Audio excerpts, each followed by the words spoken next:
ദൈവത്തിന്റെ തന്നെ തിരുനാമം വാഴ്ത്തുമാറാകട്ടെ. എല്ലാ ദൈവദാസീദാസന്മാർക്കും വീണ്ടും വരുന്നവനായ യേശുക്രിസ്തുവിന്റെ നിസ്തുല്യമായ നാമത്തിൽ എൻ്റെ സ്നേഹവും വന്ദനത്തെ അറിയിക്കുകയാണ്.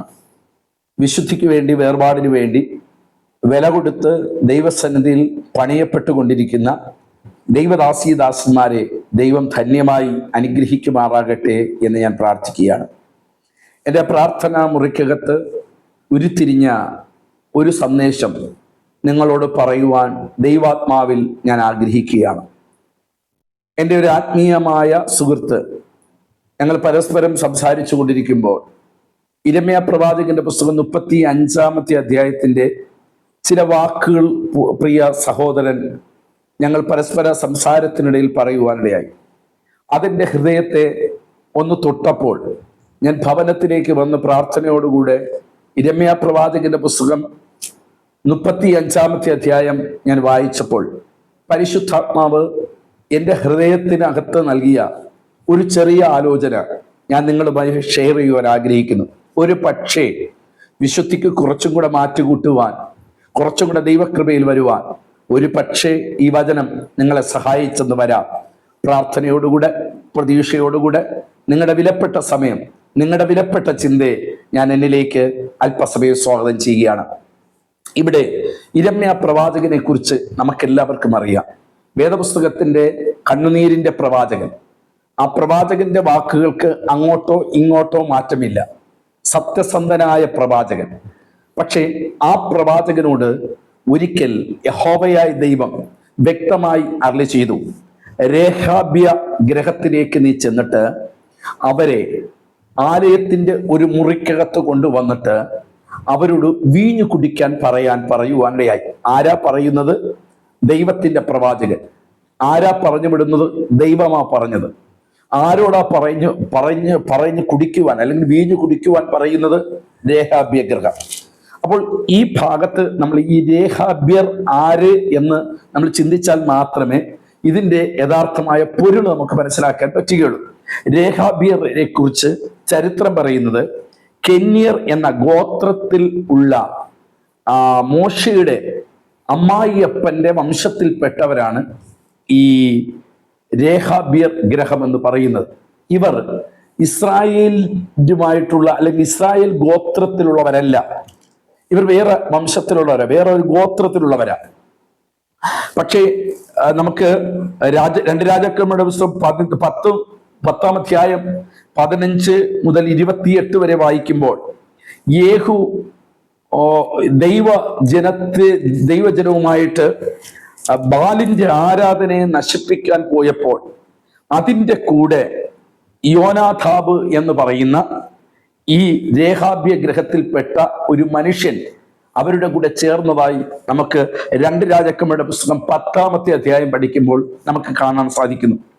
എന്തായിരുന്നാലും ഈ രേഹാബ്യ ഗ്രഹം ഇസ്രായേൽ ഗോത്രക്കാരല്ലെങ്കിലും ഇസ്രായേലിലുമായി ഒരു ബന്ധമുള്ളവരായിരുന്നു. ഞാൻ നേരത്തെ പറഞ്ഞല്ലോ, മോശയുടെ അമ്മായിയപ്പനായ യിത്രോവിന്റെ വംശത്തിൽപ്പെട്ടവരാകൊണ്ട് എനിക്ക് തോന്നുന്നത് ഒരു ബന്ധമുണ്ട്.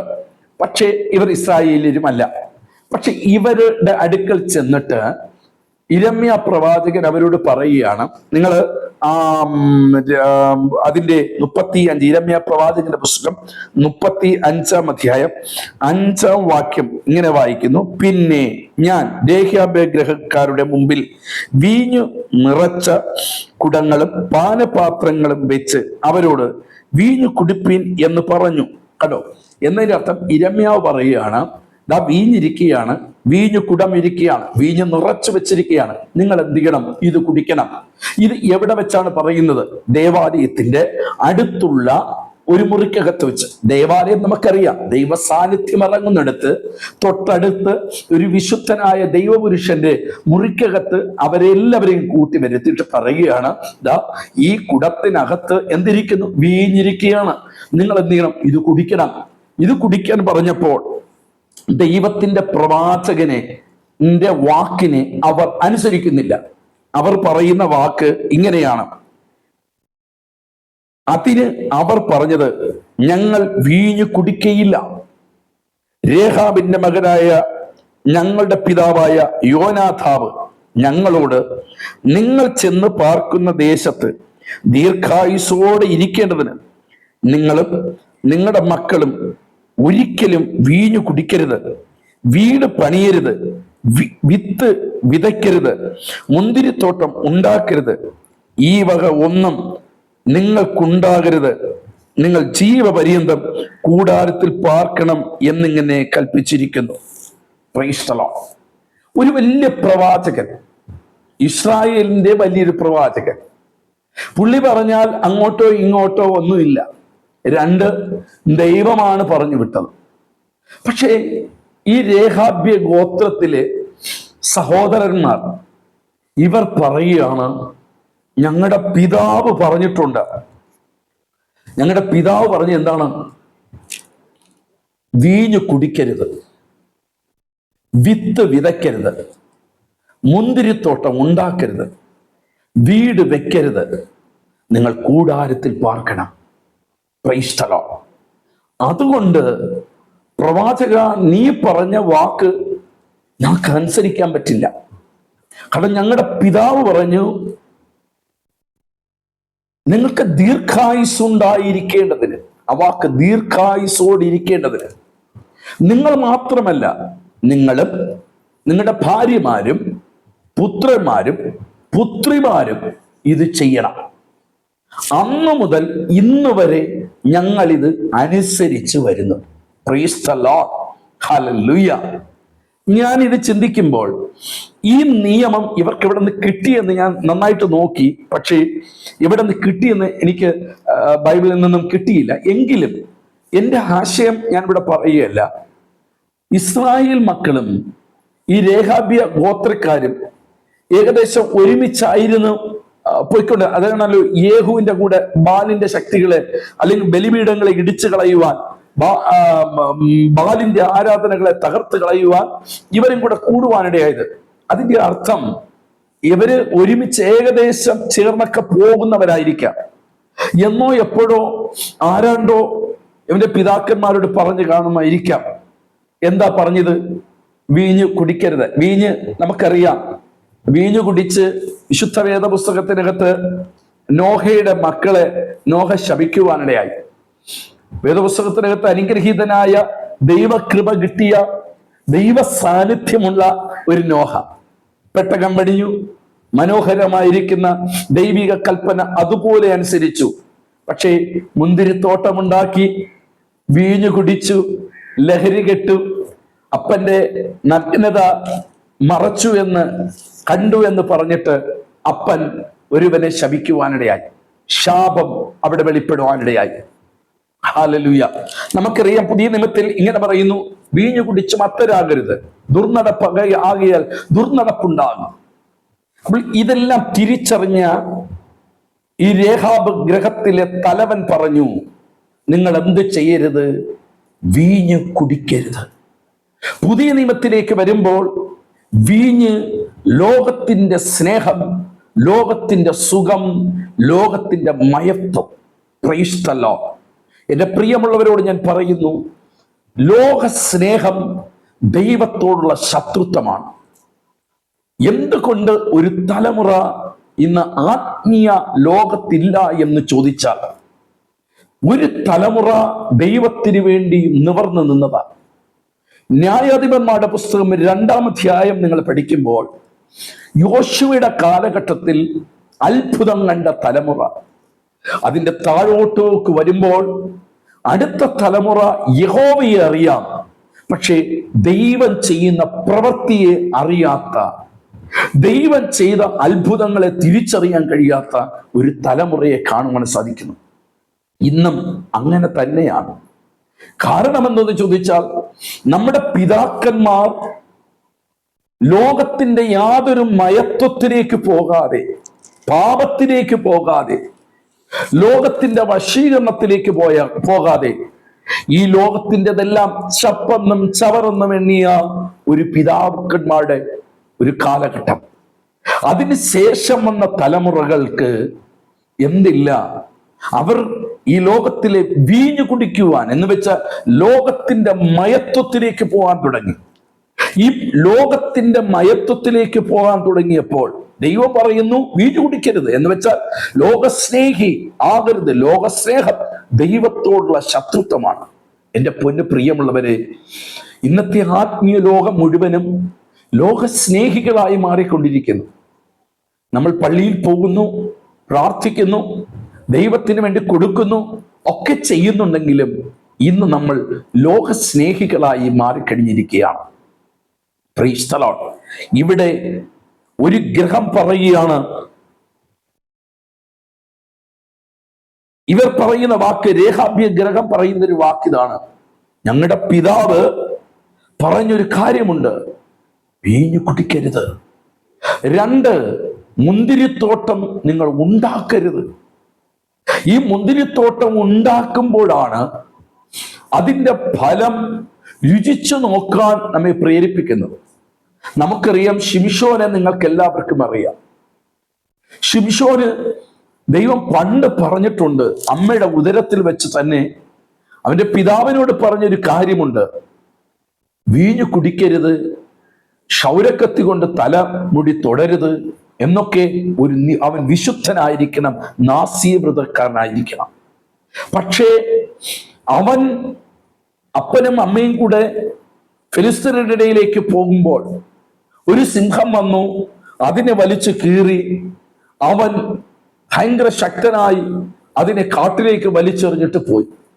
ചില നാളുകൾ കഴിഞ്ഞ് തിരിച്ചു വന്നപ്പോൾ അത് അല്ലെങ്കിൽ അന്ന് ഞാൻ കൊന്ന സിംഹം എന്തായി തീർന്നെന്ന് കാണാൻ ചെന്ന് നോക്കിയപ്പോൾ അതിൻ്റെ ഉടലിൽ എന്തുണ്ടായിരുന്നു? തേനീച്ച കൂട്ടങ്ങൾ തേന് വെച്ചിരുന്നു. അവൻ എന്ത് ചെയ്തു? അതെടുത്ത് അല്പം ഭക്ഷിച്ചു, വീട്ടുകാർക്കും കൊടുത്തു, ആരും അറിഞ്ഞില്ല. അന്ന് മുതൽ അവന്റെ ജീവിതത്തിൽ പരാജയങ്ങൾ സംഭവിച്ചു. പ്രിയമുള്ളവരെ, ദൈവഹിതമില്ലാത്ത വിഷയങ്ങളുമായി നമ്മൾ എന്ന് തൊട്ട് കൈകാര്യം ചെയ്യാൻ തുടങ്ങുമോ അന്ന് മുതൽ നമ്മൾ ലോകസ്നേഹികളായി മാറിക്കൊണ്ടിരിക്കുക. നിങ്ങൾ ശിംശോനെ നോക്കണം.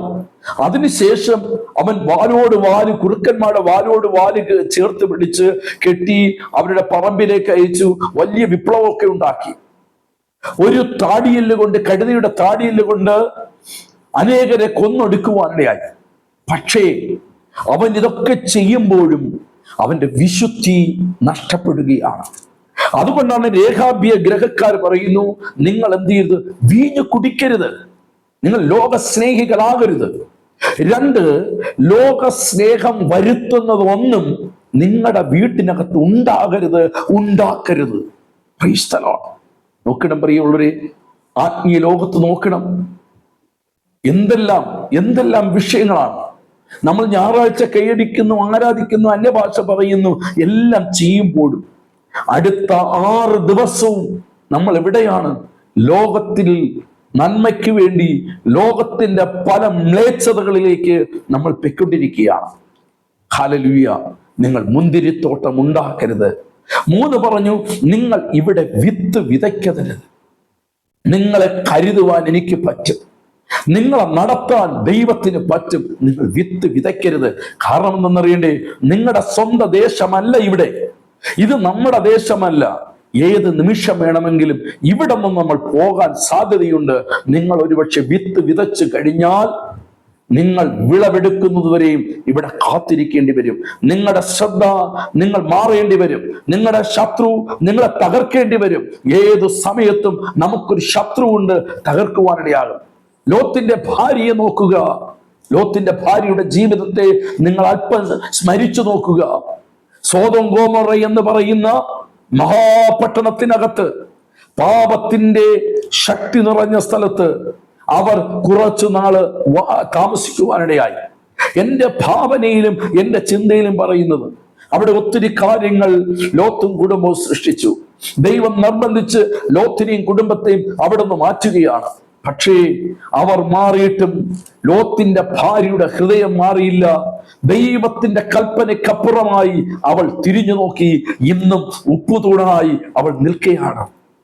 പ്രിയമുള്ളവരെ, ഞാനും എന്നെയും നിങ്ങളെ വിളിച്ചത് ലോകത്തിൽ എന്തെങ്കിലും ഉണ്ടാക്കി ജീവപര്യന്തം ഇവിടെ ജീവിക്കുവാനല്ല, നിത്യതയുടെ ഒരു വെളിപ്പാട് പ്രാപിച്ചവരായി ഇവിടെ താൽക്കാലികമായ ജീവിതമാണ്. മരണമെന്ന് പറയുന്ന ഒന്ന് നമ്മെ തേടി ഏതു സമയത്തും വരാം. ആ സമയത്ത് നമ്മൾ ഇവിടം വിട്ടു പോയേ പറ്റുകയുള്ളൂ. നമ്മുടെ ഹൃദയം ഇവിടെയാണെങ്കിൽ നിത്യതയ്ക്ക് വേണ്ടി ഒരുങ്ങുവാൻ പറ്റുകയില്ല, വിശുദ്ധിക്ക് വേണ്ടി ഒരുങ്ങുവാൻ പറ്റുകയില്ല, ദൈവവചനപ്രകാരം ജീവിക്കാൻ പറ്റത്തില്ല. ആകയാൽ നോക്കുക, അവിടെ പറയുന്നു നിങ്ങൾ വിത്ത് വിതയ്ക്കരുത്. നാലാമത്തെ കാര്യം പറയുന്നു, നിങ്ങൾ എന്ത് ചെയ്യരുത്? നിങ്ങൾ ഇവിടെ വീട് പണിയരുത്. Price the Lord. ഒരു മനുഷ്യന്റെ സ്വപ്നമാണ് വീട് പണിയുക എന്ന് പറയുന്നത്. അവർ പറഞ്ഞു കൊടുത്തു, നിങ്ങൾ വീട് പണിയരുത്. കാരണം നമ്മുടെ ദേശം ഇവിടെയല്ല. നമ്മൾ ഇവിടുന്ന് ഒരു ദിവസം പോകേണ്ടവരാകിയാൽ നിങ്ങൾ മനോഹരമായ വീട് വെച്ച് ഇവിടെ പാർക്കുമ്പോൾ ശത്രു അത് അപഹരിച്ചു കളയും. നിങ്ങളുടെ ശ്രദ്ധ, നിങ്ങളുടെ പണം, നിങ്ങളുടെ ജീവിതത്തിലെ സകലതും ഇവിടെ നിക്ഷേപിച്ച് കളയരുത്. നിങ്ങൾ എന്ത് ചെയ്യണം? കൂടാരത്തിൽ പാർക്കണം. എന്ന് വെച്ചാൽ നിങ്ങളുടെ ചില സ്വപ്നങ്ങൾ ഈ ഭൂമിയിൽ ഉണ്ടാകരുത്. നിങ്ങളുടെ ഭൂമിക്ക് വേണ്ടി, ഈ ലോകത്തിന്റെ നന്മയ്ക്ക് വേണ്ടി നിങ്ങളുടെ ജീവിതം മാറ്റിവെക്കരുത്, സമയം മാറ്റിവെക്കരുത്. നിങ്ങൾ കൂടാരത്തിൽ പാർക്കണം. ഈ കൂടാരത്തിന്റെ പ്രത്യേകത നിങ്ങൾക്കറിയാം. ഇസ്രായേൽ മക്കളുടെ ഇടയിൽ ഈ മേഘം താണു നിൽക്കുവാനിടയാകും. മേഘം നിൽക്കുന്നിടത്ത് കൂടാരം 4 കുറ്റിയടിച്ച് അവർ കൂടാരം വെക്കും. മേഘം എപ്പോഴും പൊങ്ങുന്നോ ഈ കൂടാരം വലിച്ചപ്പോഴും തോളത്ത് ഇവർ എല്ലാ കൂടാരത്തിന്റെ സാധനങ്ങൾ വെക്കും, യാത്ര ചെയ്യും. എവിടെയാണോ അടുത്ത് ഹല്ലേലൂയ മേഘം നിൽക്കുന്നത് അവിടെ കൂടാരമടിക്കും. ഒരു ക്രിസ്തീയ ജീവിതം എന്ന് പറയുന്നത് ഇങ്ങനെ തന്നെയാണ്. ഈ ലോകത്തിൽ നമ്മൾ താൽക്കാലികരാണ്. നമ്മൾ ഇവിടെ വാടക വീട്ടുകാരാണ്. നമുക്കൊരു സ്വന്തം ദേശമുണ്ട് ദൈവദാസനെ, സ്വന്തം ദേശമുണ്ട് ദൈവദാസിയെ. നമ്മൾ ഈ ലോകത്തിൽ ആശ്രയം വെച്ച്, ലോകത്തിന്റെ ഇൻപങ്ങളിൽ ആശ്രയം വെച്ച്, ഈ ലോകത്തിന്റെ ലഹരിയിൽ ആശ്രയം വെച്ച്, ഈ ലോകത്തിന്റെ നന്മയ്ക്ക് വിത്ത് വിട്ടിട്ടുകൊണ്ട് നമ്മൾ ഇവിടെ ജീവിച്ചു കഴിഞ്ഞാൽ നിത്യതയുടെ വെളിപ്പാട് കാണാൻ പറ്റില്ല, മേഘം പൊങ്ങുന്നത് കാണാൻ പറ്റത്തില്ല, ദൈവ സാന്നിധ്യം തിരിച്ചറിയാൻ പറ്റത്തില്ല.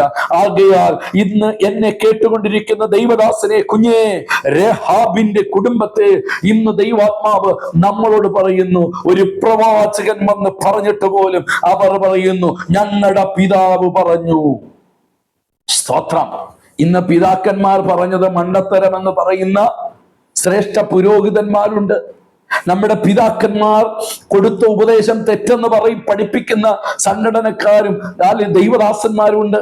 അവരുടെ ഇടയിലാണ് രഹാബ് എന്ന് പറയുന്ന ഹല്ലേലൂയ ഈ ഗോത്രം അല്ലെങ്കിൽ ഈ വംശക്കാരുടെ ഇടയിൽ നിന്നുകൊണ്ട് ഒരുത്തൻ പറയുകയാണ്, ഞങ്ങൾ കുടിക്കത്തില്ല. കാരണം ഞങ്ങളുടെ പിതാവ് പറഞ്ഞു നീയും ചെയ്യരുത്, നിന്റെ ഭാര്യമാർ ചെയ്യരുത്, നിന്റെ കുഞ്ഞു പുത്രന്മാർ കുടിക്കരുത്, നിന്റെ പുത്രിമാർ ചെയ്യരുത്. 4 പ്രധാനപ്പെട്ട കാര്യങ്ങൾ. അതേ ദൈവദാസനെ, ദൈവദാസിയെ, എത്ര വലിയ ദൈവദാസന്മാര്, എത്ര വലിയ പ്രവാചകന്മാർ നിങ്ങളെ നോക്കി പ്രവചിച്ചു പറഞ്ഞാലും, ഇന്നലകളിൽ വള്ളിയോ പുള്ളിയോ മാറ്റമില്ലാതെ നിങ്ങളുടെ മുമ്പിൽ വന്ന് പ്രവചിച്ച പ്രവാചകന്മാർ ദൈവവചനത്തിന് വിരുദ്ധമായി പ്രവചിച്ചാൽ അതിന്റെ പിന്നാലെ പോകരുത്. കാരണം എന്തെന്ന് ചോദിച്ചാൽ, വചനം ജീവനും ചൈതന്യമുള്ളതാണ്. ആകാശം മാറിപ്പോകും, ഭൂമി മാറിപ്പോകും, ദൈവത്തിന്റെ വചനങ്ങൾ വള്ളിയോ പുള്ളിയോ മാറ്റം വരില്ലെന്ന് വിശുദ്ധ വേദപുസ്തകം പറയുന്നുവെങ്കിൽ, സ്നേഹിത, പ്രവാചകനേക്കാൾ വലിയവൻ നമ്മുടെ തിരുവചനത്തിലുണ്ട്. അവൻ നമ്മളോട് സംസാരിക്കുന്നു. ഇന്ന് ഈ സന്ദേശം കേട്ടുകൊണ്ടിരിക്കുന്ന എന്റെ ദൈവദാസനെ, കുഞ്ഞേ, ദൈവവചനത്തിന് വില കൊടുക്കണം, ദൈവത്തിന്റെ വാക്കുകൾക്ക് വില കൊടുക്കണം. നമ്മുടെ പിതാക്കന്മാർ എടുത്ത തിരുവചനം അവർ ഫോഷന്മാരായതുകൊണ്ടല്ല ഈ തിരുവചനം എടുത്തത്, അവർ അനുസരിച്ചത്, അവർ ലോകത്തിന് വേണ്ടി നിൽക്കാത്തത്, ലോകത്തിന്റെ ഇൻപങ്ങളിൽ പോകാത്തത്, പാപത്തിന്റെ പിന്നാലെ പോകാത്തത് അവർക്ക് കഴിവില്ലാഞ്ഞിട്ടല്ല, അവർക്ക് അറിവില്ലാഞ്ഞിട്ടല്ല, അവർ ലോകത്തിന്റെ പിന്നാലെ പോകാത്തത്. ഇതെല്ലാം വിട്ട്, നാട് വിട്ടു, വീട് വിട്ടു, കൂട്ടം വിട്ട്, നാമധേയ കൂട്ടം വിട്ട് ഹല്ലേലൂയ ഈ ആത്മീയ അനുഭവത്തിലേക്ക് വന്നത് മണ്ടന്മാരായത് കൊണ്ടല്ല. പിന്നെ എന്തെന്നറിയണ്ടേ? അവർ കണ്ട ഒന്നുണ്ട്, നിത്യതയുടെ വെളിപ്പാട്.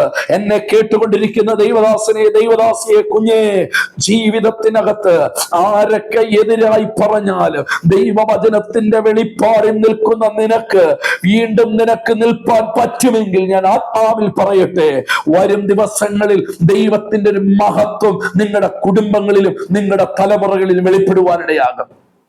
Praise the Lord. Hallelujah. മാതാവേ, പിതാവേ, ചതിയിലകപ്പെടരുത്. രഹാബിന്റെ കുടുംബം വളരെ വ്യക്തമായി പറയുകയാണ്, നോ, പ്രമാണം വിടാൻ ഞങ്ങൾ തയ്യാറല്ല. ഞങ്ങളുടെ പിതാവ് ഞങ്ങൾക്ക് തന്നൊരു ഉപദേശമുണ്ട്, ഞങ്ങളുടെ പിതാക്കന്മാർ ഞങ്ങൾക്ക് കാണിച്ചു തന്ന ഒരു മാതൃകയുണ്ട്. അത് ദൈവവചനത്തിന്റെ വെളിപ്പാടാണ്. ആ വചനത്തിന്റെ വെളിപ്പാട് കാണാൻ കഴിയാതെ പല ഏലിമാരുടെ കണ്ണുകളും അന്ധമായി മാറിക്കൊണ്ടിരിക്കുമ്പോൾ, സഹോദര, സഹോദരി, കുഞ്ഞേ, ദൈവദാസനെ, നീ കൈ കൊടുക്കരുത്. ഇന്ന് ദൈവത്തിന്റെ വചനം കണ്ണുകൾ തുറക്കുക, കണ്ണുകൾ തുറന്നു നോക്കുക, ദൈവവചനത്തിൽ ഉറച്ചു നിൽക്കുക. ഹല്ലേലൂയ. ഇനി നിങ്ങളോട് രണ്ട് കാര്യം കൂടെ പറഞ്ഞ് പ്രാർത്ഥിക്കാം. ഇരമ്യ പ്രവാചകനെ കുറിച്ച് നിങ്ങൾക്കറിയാം, കണ്ണുനീരിന്റെ പ്രവാചകൻ. പ്രവാചകൻ ഒരു വാക്ക് പറഞ്ഞാൽ അങ്ങനെ തന്നെയാ, അതിനപ്പുറവും ഇപ്പുറവുമില്ല. ഏത് രാജാവിന്റെ മുഖത്ത് നോക്കി പച്ചയ്ക്ക് പറയാൻ കരുത്ത് കാട്ടിയ ഇസ്രായേലിന്റെ പ്രവാചകൻ, യഹോവയുടെ പ്രവാചകൻ. അവന് പൊളിപ്പാനും തകർക്കാനും പണിയാനും ഇടിപ്പാനും ഒക്കെ ദൈവിക അധികാരവും അഭിഷേകമുള്ള പ്രവാചകൻ. ആ പ്രവാചകൻ വന്ന് പറഞ്ഞിട്ട് പോലും ഈ ഗോത്രക്കാർ പറയുകയാണ്, നോ, ഞങ്ങളുടെ പിതാവ് ഞങ്ങളോട് പറഞ്ഞു നിങ്ങൾ ദീർഘായുസ് ഉണ്ടായിരിക്കേണ്ടതിന്. പ്രിയമുള്ളവരെ, നമ്മുടെ ദൈവസഭകൾ ദീർഘായുസോടുകൂടെ പോകണമെങ്കിൽ ദൈവവചനത്തിന്റെ വെളിപ്പാടിന് പോകരുത്. പ്രവാചകന്മാർ പറഞ്ഞിട്ടവർ മരിക്കും. നമ്മൾക്ക് മുമ്പ് കാണിച്ചു തന്ന മാതൃക കാണിച്ച ആത്മീയ പിതാക്കന്മാർ വീണ് മരിക്കും. പക്ഷേ മരിക്കാത്ത ഒന്നുണ്ടെങ്കിൽ അത് ദൈവത്തിന്റെ വചനം. ലോകത്തിന്റെ സകല നിയമങ്ങളും മാറിയിട്ടുണ്ട്. കാലാവസ്ഥ വ്യതിയാനങ്ങൾ വരുമ്പോൾ, പ്രകൃതിക്ഷോഭങ്ങൾ വരുമ്പോൾ, മറ്റുള്ള കാര്യങ്ങൾ വരുമ്പോൾ നിയമങ്ങൾ മാറ്റും. പക്ഷേ അന്നെഴുതിയ പുസ്തകത്തിന് ഇന്നും മാറ്റം വന്നിട്ടില്ല. മാറ്റം വരാതെ നിൽക്കുന്ന ഒരൊറ്റ പുസ്തകം മാത്രമേ ഉലകത്തിലുള്ളൂ. അത് നമ്മുടെ കയ്യിലിരിക്കുന്ന വിശുദ്ധ വേദപുസ്തകം. ആ വിശുദ്ധ വേദപുസ്തകത്തെ മാറോട് ചേർത്ത് വെച്ചിട്ട്, കർത്താവേ, ഈ പുസ്തകത്തിനകത്ത് എഴുതിയിരിക്കുന്ന ഒരു വചനം വിട്ട് ഇടത്തോട്ടോ വലത്തോട്ടോ പോകാൻ ദൈവമേ എന്നെ അനുവദിക്കരുത് എന്ന് നിങ്ങൾക്ക് പ്രാർത്ഥിച്ച് ആത്മീയ ജീവിതം മുമ്പിലോട്ട് പോകണം. നമ്മുടെ മരണം എപ്പോഴും സംഭവിക്കുമെന്നറിയില്ല. കർത്താവിന്റെ വരവ് എപ്പോഴും സംഭവിക്കുമെന്നറിയില്ല. എപ്പോൾ വന്നാലും എപ്പോൾ സംഭവിച്ചാലും ദൈവവചനത്തിൽ നിൽക്കുന്നവനോട് ഞാൻ ആത്മാവിൽ പറയുന്നു, നിത്യത നിങ്ങൾക്ക് ഉറപ്പാണ്. Price the Lord. ദൈവം നിങ്ങളെ അനുഗ്രഹിക്കുമാറാകട്ടെ. ഇനി അടുത്ത വാക്ക്, ഇതെല്ലാം ഇരമ്യ പറഞ്ഞപ്പോൾ ദൈവത്തിന്റെ ആത്മാവ് ഇരമ്യാവിനോട് വീണ്ടും പറയുകയാണ്. അതിന്റെ 35-ാം അധ്യായം, അതിന്റെ 12-ാം വാക്യം, 13 മുതൽ വാക്യം. ഇരമ്യാവിനുണ്ടായത്, യഹോവയുടെ അരുളപ്പാട് ഇരമ്യാവിനുണ്ടായതെന്തെന്നാൽ, ഇസ്രായേലിന്റെ ദൈവമായ സൈന്യങ്ങളുടെ യഹോവ ഇപ്രകാരം അരുളിച്ചെയ്യുന്നു, നീ ചെന്ന് യഹൂദ പുരുഷന്മാരോടും യെരൂശലേം നിവാസികളോടും പറയേണ്ടത്, എന്റെ വചനങ്ങളെ അനുസരിക്കേണ്ടതിന് നിങ്ങൾ പ്രബോധനം കൈക്കൊള്ളുന്നില്ലയോ എന്ന് യഹോവയുടെ അരുളപ്പാട്. രേഹാബിന്റെ മകനായ യോനാദാബ് തന്റെ പുത്രന്മാരോടും വീഞ്ഞു കുടിക്കരുതെന്ന് കൽപ്പിച്ചത് അവർ നിവർത്തിച്ചിരിക്കുന്നു. അവർ പിതാവിന്റെ കൽപ്പന പ്രമാണിച്ച് ഇന്നുവരെയും കുടിക്കാതെ ഇരിക്കുന്നു. എന്നാൽ ഞാൻ ഇടവിടാതെ നിങ്ങളോട് സംസാരിച്ചിട്ടും നിങ്ങൾ എന്നെ അനുസരിച്ചിട്ടില്ല. നിങ്ങളോട് യഹോവയായ ദൈവം ഇരമ്യാവിനെ വിളിച്ചിട്ട് പറഞ്ഞു, നീ യഹൂദയോട് പറയണം, ഇസ്രായേൽ ഗ്രഹത്തോട് പറയണം, ഒരു പിതാവ് തന്റെ മക്കളോട് പറഞ്ഞ നിയമം ഇന്ന് വരെ അനുസരിച്ചു വരുന്നു. എന്നാൽ ഞാൻ ഇടവിടാതെ നിങ്ങളോട് പറഞ്ഞ വാക്കുകളെ നിങ്ങൾ തിരസ്കരിച്ച് കളഞ്ഞിരിക്കുന്നു. ആകയാൽ അവർക്കുള്ള ശിക്ഷയെക്കുറിച്ച് അവിടെ വേദപുസ്തകം പറയുകയാണ്, ഞാൻ ശത്രുവിന്റെ കയ്യിൽ നിങ്ങളെ ഏൽപ്പിച്ച് കളയും, നിങ്ങൾക്ക് സ്വസ്ഥത ഞാൻ തരികയില്ല എന്ന് യഹോവയായ ദൈവം പറഞ്ഞിട്ട് അവിടെ നിൽക്കുന്നില്ല. അതിന്റെ 19-ാം വാക്യം ഇങ്ങനെ പറയുന്നു, എന്റെ മുൻപാകെ നിൽപ്പാൻ രേഹാബിന്റെ മകനായ യോനാദാബിന് ഒരു പുരുഷൻ ഒരിക്കലും ഇല്ലാതെ വരികയില്ലെന്ന് ഇസ്രായേലിന്റെ ദൈവമായ യഹോവ അരുളി ചെയ്യുന്നു. ആമേൻ. സ്തോത്രം. പ്രിയമുള്ളവരെ, ഈ തിരുവചനത്തിൽ നിൽക്കുന്നവന്റെ കുടുംബം അനുഗ്രഹം പ്രാപിക്കും. ആരൊക്കെ നമ്മളോട് എതിർവാ പറഞ്ഞാലും ദൈവവചനത്തിൽ ഉറച്ചു നിൽക്കണം. ഈ വചനത്തിൽ നമ്മൾ അനുസരിക്കുന്നത് കൊണ്ട് കൊട്ടാരം കിട്ടിയെന്ന് വരില്ല, ചിലപ്പോൾ കുടിലായിരിക്കാം. മാന്യന്മാരായെന്ന് വന്ന് വരില്ല, ലോകത്തിന് മുന്നിൽ അപമാനിക്കപ്പെട്ടെന്ന് വരാം. പക്ഷേ ദൈവത്തിന്റെ ദൃഷ്ടിയിൽ ശ്രേഷ്ഠനാകിയാൽ നമ്മുടെ തലമുറയ്ക്ക് വേണ്ടി അടുത്ത് ദൈവം കരുതിയിട്ടുണ്ട്. ഇവിടെ വായിച്ച ഭാഗം, എന്റെ മുമ്പാകെ നിൽപ്പാൻ, ആരുടെ? ദൈവത്തിന്റെ മുമ്പാകെ നിൽപ്പാൻ രേഹാബിന്റെ മകനായ യോനാഥാബിന് ഒരു പുരുഷൻ ഇല്ലാതെ വരികയില്ല എന്ന് വെച്ചാൽ അതിന്റെ അർത്ഥം ഈ തലമുറ ഇവിടം കൊണ്ട് നിൽക്കത്തില്ല. ഈ തലമുറകളെ ഒതുക്കാൻ ഒരു ശക്തിക്ക് കഴിയുകയില്ല. കാരണം അവരുടെ പിതാവിന്റെ വാക്ക് അനുസരിച്ച് ഇന്ന് വരെയും അവർ വിശുദ്ധിയോടെ ജീവിക്കുവാനിടയായി. അതേ പ്രിയമുള്ളവരെ, നമ്മുടെ ജീവിതത്തിൽ കർത്താവ് പറയുന്ന വാക്കിനെ, ദൈവവചനം എന്ത് പറയുന്നു അതാണ് ദൈവത്തിന്റെ വാക്കെന്ന് പറയുന്നത്. ആ വാക്ക് അനുസരിച്ചാൽ അടുത്ത് നമ്മുടെ കൂടെ ആരാധിപ്പാൻ നമ്മുടെ തലമുറയുണ്ടാകും. ഹല്ലേലൂയ. അപ്പനും അമ്മയും ലോകത്തിന്റെ സ്നേഹികളായാൽ മക്കളും അതുപോലെ പോകും. പിന്നീട് നമ്മൾ ഉപവാസം വെച്ചതുകൊണ്ടോ, പിള്ളേരെല്ലാം നശിച്ചെന്നോ, പിള്ളേരെല്ലാം MDMAക്ക് പോയെന്നോ, പിള്ളേരെല്ലാം നിരീശ്വരവാദിയായെന്നോ, പിള്ളേരൊന്നും പള്ളിയിൽ വരുന്നില്ലെന്ന് പറഞ്ഞിട്ടൊന്നും കാര്യമില്ല. അപ്പനും അമ്മയും വിശുദ്ധരാണോ? ഈ പുസ്തകത്തിന് വില കൊടുക്കുന്നവരാണോ? നിങ്ങളുടെ തലമുറ ദൈവസന്നിധിയിൽ അടുത്ത് നിൽപ്പാൻ ദൈവം അതിന്റെ അവസരം ഒരുക്കി തരും. Price the Lord.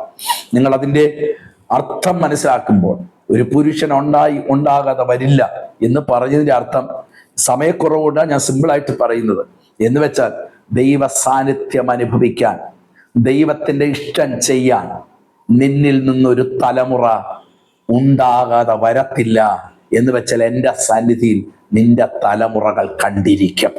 Price the Lord.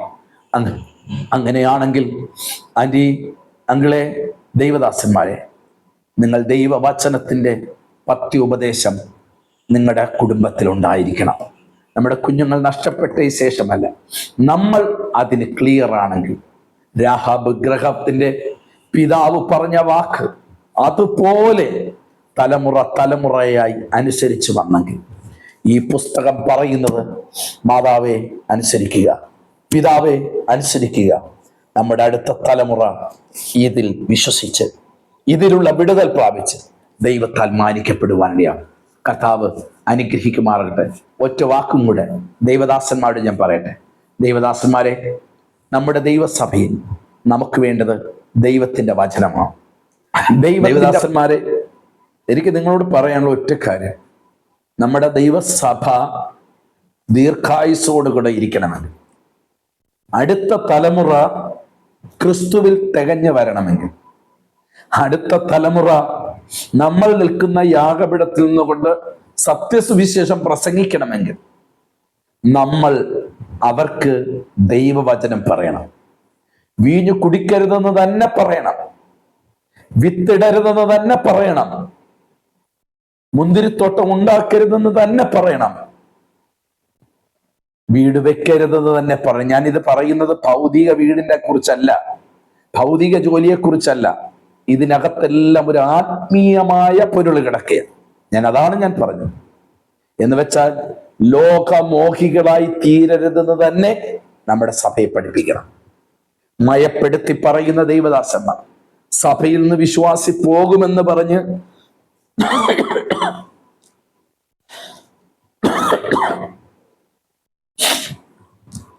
സഭയിൽ നിന്നും വിശ്വാസികൾ ഓടിപ്പോകുമെന്ന് പറഞ്ഞു മായം ചേർക്കുന്ന ദൈവപുരുഷന്മാർ പറയുന്നു, അടുത്തൊരു തലമുറ ചിലപ്പോൾ കണ്ടെന്ന് വരില്ല. നമ്മൾ വില കൊടുക്കുക.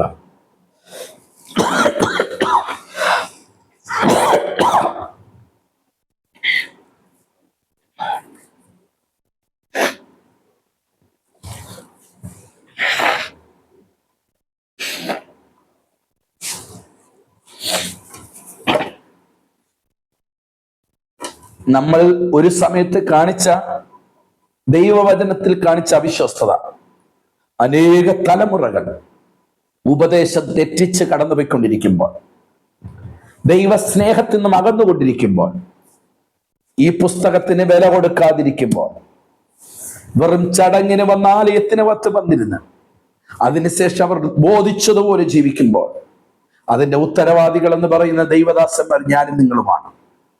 ഇത് തിരിച്ചറിഞ്ഞിട്ട് ഈ സന്ദേശം നിങ്ങളൊന്ന് കേട്ടിട്ട് ദൈവത്തോട് തീരുമാനമെടുക്കണം. നമ്മുടെ ദൈവസഭയിലുള്ള ഓരോ കുഞ്ഞുങ്ങളുടെയും വില, ഓരോ വ്യക്തികളുടെയും വില ഞാനും നിങ്ങളും കൊടുക്കേണ്ടവരാണ്. നമ്മൾ തിരക്കുള്ളവരാണ്, നമുക്കൊത്തിരി ബുദ്ധിമുട്ടുകളുണ്ട്, നമ്മുടെ സാമ്പത്തികമായി ശാരീരികമായി എല്ലാം ഉണ്ട്. പക്ഷേ ഈ ജോലി തന്നത് ഭൂമിയിലുള്ള ഒരു മനുഷ്യനല്ല, ഒരു സംഘടനയല്ല, സർവശക്തനായ ദൈവം. ഒരാട് നഷ്ടപ്പെട്ടാൽ അതിൻ്റെ കണക്ക് നമ്മൾ കൊടുക്കേണ്ടി വരും.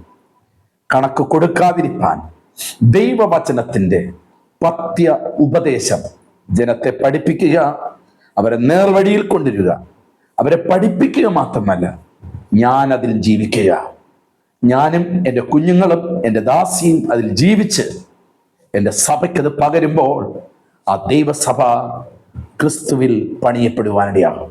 കർത്താവ് നിങ്ങളെ അനുഗ്രഹിക്കുമാറാകട്ടെ. ഒരു നിമിഷം പ്രാർത്ഥിക്കാം. പ്രിയ പിതാവേ, പുത്രന്റെ നാമം മാത്രം മഹത്വപ്പെടാൻ തന്ന ഈ സന്ദേശത്തിനായി സ്തോത്രം. കർത്താവേ, യിരെമ്യാ പ്രവാചകൻ ശ്രേഷ്ഠനാണ്, അറിയപ്പെടുന്ന ഒരു പ്രവാചകനാണ്.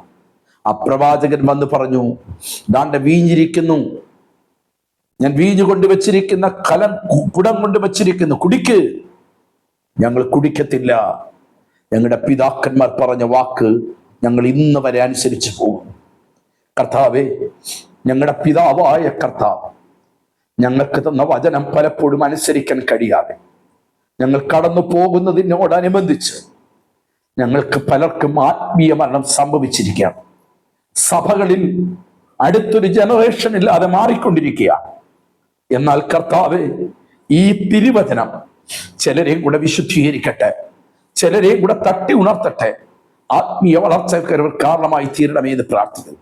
കൃപയിൽ നിന്റെ സഭകളെ മൂടണം, കുടുംബങ്ങളെ മൂടണം. അടുത്തൊരു ജനറേഷൻ ക്രിസ്തുവിൽ തികഞ്ഞവരാകട്ടെ. വീഞ്ഞ് തൊടാത്തവരും മുന്തിരിത്തോട്ടം ഉണ്ടാക്കാത്തവരും വീടുകൾ പണിയാത്തവരും വിത്ത് വിതയ്ക്കാത്തവരുമായ ഒരു തലമുറ ഞങ്ങളുടെ ദൈവസഭകളിലും നമ്മുടെ പ്രസ്ഥാനങ്ങൾ എഴുന്നേറ്റ് വരണമെന്ന് ഞാൻ പ്രാർത്ഥിക്കുകയാണ്. ദൈവം അങ്ങനെ ചെയ്യുന്നതിനായി സ്തോത്രം. യേശു ക്രിസ്തുവിൻ നാമത്തിൽ തന്നെ ആമേൻ, ആമേൻ, ആമേൻ. എൻ്റെ പ്രിയമുള്ളവരെ, ഈ സന്ദേശം നിങ്ങൾക്ക് അനുഗ്രഹമായി എന്ന് തോന്നിയിട്ടുണ്ടെങ്കിൽ നിങ്ങൾ മറ്റുള്ളവർക്ക് ഷെയർ ചെയ്യുവാൻ മടിക്കേണ്ട. ഈ പ്രവർത്തനത്തിൽ നമുക്ക് ഒരുമിച്ച് ചേർന്ന് ദൈവസഭ പണിയാൻ കർത്താവ് നിങ്ങളെ അനുഗ്രഹിക്കുമാറാകട്ടെ. ആമേൻ, ആമേൻ.